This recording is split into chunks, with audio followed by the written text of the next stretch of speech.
Essa é a parte 2 do Pedro II, o imperador cidadão. Pedro II, crescimento.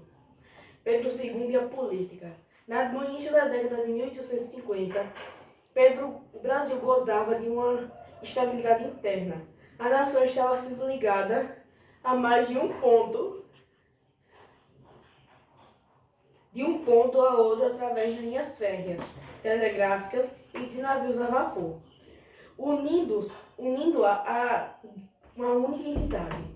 Na opinião pública em geral, tanto doméstica quanto externa, esses feitos eram possíveis devido a duas grandes razões: ao seu governo como uma monarquia e pela personalidade de Dom Pedro II. Pedro II não era nenhuma figura ornamental, como os monarcas da Grã-Bretanha, e autocrata, à maneira de czares russos. O imperador exercia poder através da cooperação com políticos eleitos, interesses econômicos e apoio popular. Essa interdependência e interação fizeram muito para influenciar a direção de Dom Pedro II. Os mais notáveis e sucessos políticos do imperador foram alcançados devido à maneira cooperativa e de não confrontação no qual ele agia com interesses diversos e com as figuras partidárias nos quais ele tinha que lidar. Ele era impressionantemente tolerante, raramente se ofendendo com críticas, oposição ou mesmo incompetência. Ele era cuidadoso em nomear somente candidatos altamente qualificados para posições no governo e buscava coibir a corrupção. Ele tinha autoridade constitucional para forçar a aceitação às suas iniciativas sem o devido apoio. E sua maneira colaboradora quanto a de governar manteve a nação progredindo e permitiu o sistema político funcionar com sucesso. As incertezas de sua infância e exploração sofrida na mão de outros durante sua juventude fizeram com que o imperador se determinasse a manter um controle sobre seu próprio destino. Em sua visão, para atingir a autodeterminação seria fundamental obter o poder necessário de mantê-lo. Ele usava a sua ativa e essencial participação no direcionamento de governo com meios de influência. Sua direção se tornou indispensável, apesar de que nunca resultou em um governo de um homem só.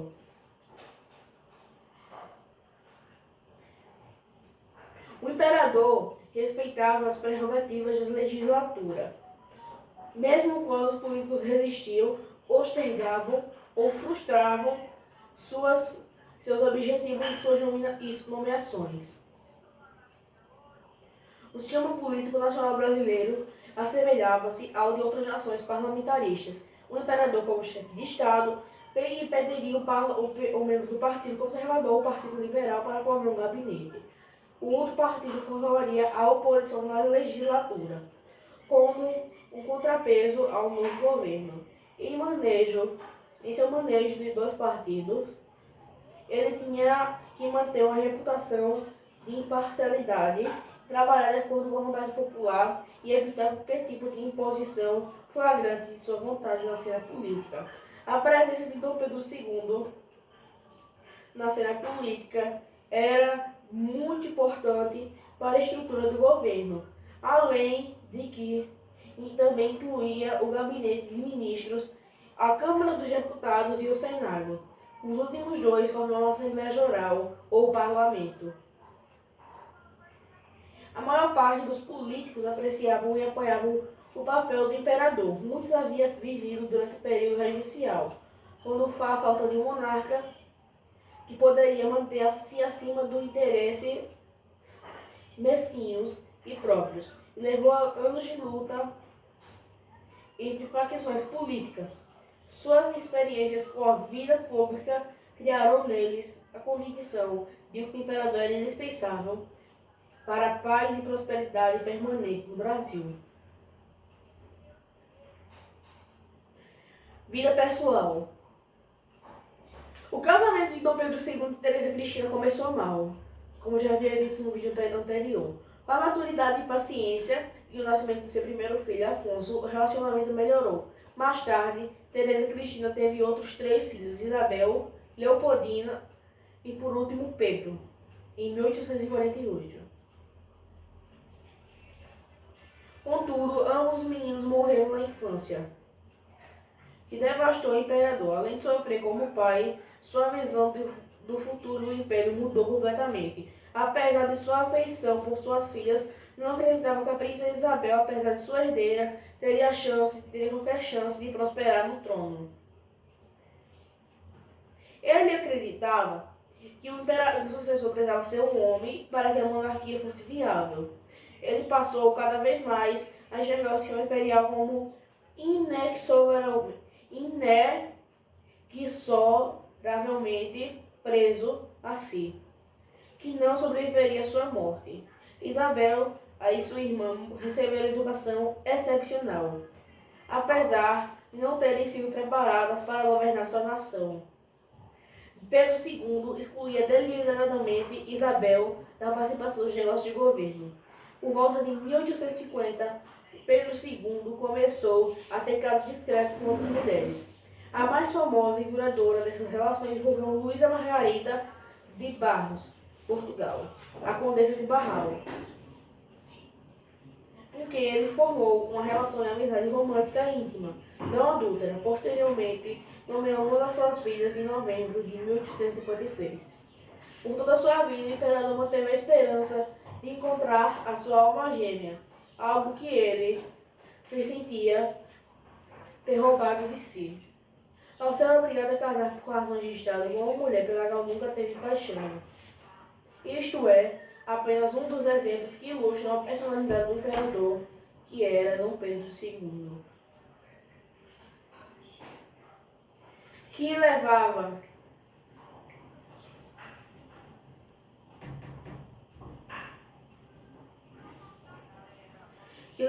com afinco o seu dever, papel de imperador, que o destino havia lhe imposto. Outra aqui o pacto que o Pedro de Alcântara considerava que o carro imperial era um fardo ingrato e que estava feliz no mundo das literaturas e da ciência. Pedro II atualmente era o que atualmente se considera um trabalhador compulsivo. Sua rotina era exigente. Ele acordava às 7 da manhã e não dormia antes das 2 da madrugada do dia seguinte.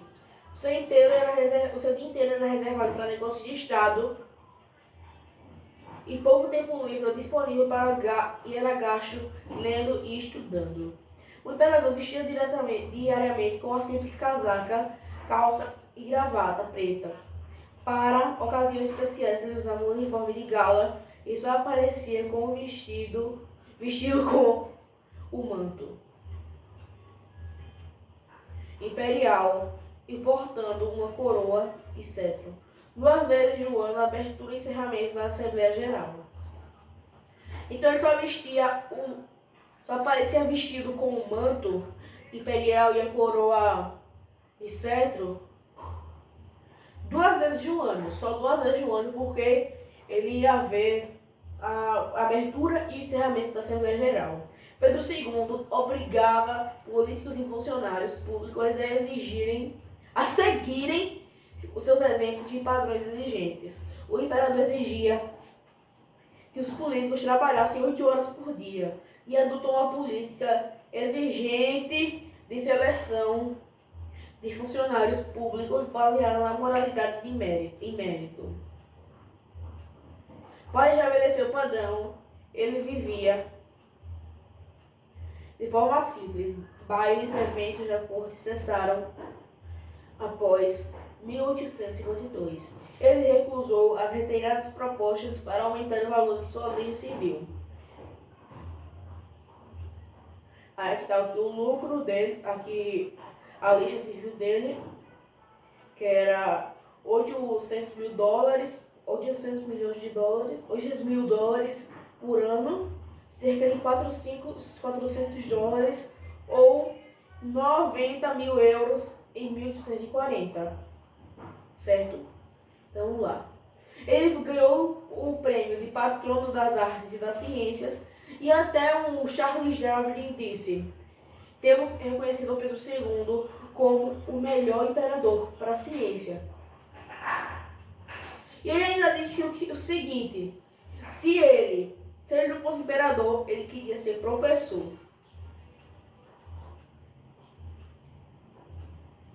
A Guerra do Paraguai, ele foi o primeiro voluntário da pátria. Ele até ameaçou abdicar do trono para seguir como voluntário da pátria. Só que o parlamento não queria deixar ele ir para a guerra. Só que ele foi do mesmo jeito. E ele venceu, foi vitorioso da Guerra do Paraguai, derrotando Solano Lopes e o país vizinho. No seu apogeu, a vitória diplomática sobre o Império Britânico e a vitória militar sobre o Uruguai em 1865, seguida da bem-sucedida conclusão da Guerra do Paraguai em 1870, resultou chamada Era Dourada e o apogeu do Império Brasileiro. Na década de 1870, foram bons anos para o Brasil. A popularidade do imperador era maior do que nunca. Progressos não foram feitos, tanto na esfera política quanto na social, e todos os segmentos da sociedade foram beneficiados com as reformas e pela popularidade nacional crescente. A reputação internacional do Brasil melhorou consideravelmente graças à sua estabilidade política e potencial de investimento. O Império era visto como uma nação moderna, progressiva e sem equivalente nas Américas. Em 1870, poucos brasileiros eram contrários à escravidão. Ainda menos brasileiros se opunham publicamente a ela. Pedro II era um dos poucos abolicionistas que restavam, que o faziam. Em 1823, os escravos formavam 29% da população brasileira, mas essa porcentagem caiu para 15,2% em 1872. E Dom Pedro II não tinha escravos, uma curiosidade. Ele diminuiu bastante o número de escravos no seu reinado. E ele fez uma viagem para a Europa e para a África também em 1871. Visitou o Egito, visitou Portugal, visitou vários países. Ele visitou Espanha, Grã-Bretanha, Bélgica, Alemanha, Áustria, Itália, Egito, Grécia, Suíça e França. Aí outra vez o imperador viajou para os Estados Unidos, Europa e o Oriente Médio. Ele visitou as cataratas do Niágara, viu Nova York, São Francisco, Nova Orleans do Sul, Washington, Canadá, Toronto, Dinamarca, Suécia, Império Otomano e Grécia de novo. Foi para a Terra Santa, Egito, Itália, Áustria, Alemanha, França, Grã-Bretanha, Holanda, Suíça e Portugal. Ele voltou para o Brasil em 22 de março de 1877. Então agora vamos ver o declínio. O declínio que é do nosso império. Ele já estava com a saúde bem fraca, imperador. O Brasil continuou em 1880, o Brasil continuou a prosperar e a diversidade social aumentou notavelmente, testemunhando o primeiro movimento pelos direitos da mulher. Por outro lado, as cartas que Dom Pedro II escreveu nesse período revelam um homem cansado do mundo, cada vez mais alienado e pessimista. Ele permanecia fiel às suas obrigações como chefe de Estado e era meticuloso em seu cumprimento, apesar de frequentemente sem entusiasmo. Por causa do crocante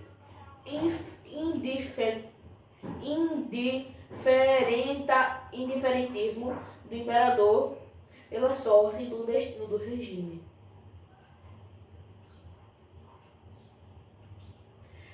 E por sua volta da atitude em defesa do sistema imperial, quando ele começou a ser questionado historiadores têm atribuído a principal, talvez única responsabilidade, fecha aspas, pela queda da monarquia de Dom Pedro II. Mesmo com tudo, ele sofria com um velho fantasma que precisava ser morto para poder seguir com o império. Ele odiava a escravidão. Por isso, em 13 de maio de 1888, ele aboliu a escravidão, dando fim ao período escuro desde o descobrimento, desde o Brasil colônia. Então, diz aqui, em junho de 1887, a saúde do imperador havia declinado consideravelmente. Os médicos sugeriam que ele fizesse tratamento na Europa. Ele passou 2 semanas entre a vida e a morte, recebendo até extrema unção. Então, em 22 de maio de 1888, acamado e se recuperando, recebeu a notícia que a escravidão havia sido abolida no Brasil. Com a voz fraca, ele murmurou: "Demos graças a Deus, grande povo, grande povo." Ele voltou ao Rio de Janeiro em 22 de agosto de 1888, recebendo prestígio, carinho e entusiasmo da população brasileira. Já estava cansada de viver na escravidão. Só que isso aumentou bastante o ódio dos donos de fazenda. E em 15 de julho de 1889, o imperador sofreu um atentado, só que foi socorrido. Aí começou vários protestos republicanos por causa da abolição da escravatura. E no dia 15 de novembro de 1889, acabava o reinado de Dom Pedro II. Um golpe do coração do Brasil, um golpe que derrubava a nossa monarquia e também derrubava a estabilidade do Brasil. Dom Pedro II não queria restabelecer a monarquia. Depois de várias resistências, ele não conseguiu restabelecer. Na França, ele fez ato na França e acabou morrendo. Antes de morrer no seu leito de morte, ele disse: "É terra de meu país, desejo que seja posta no meu caixão se eu morrer fora da minha pátria." Falou.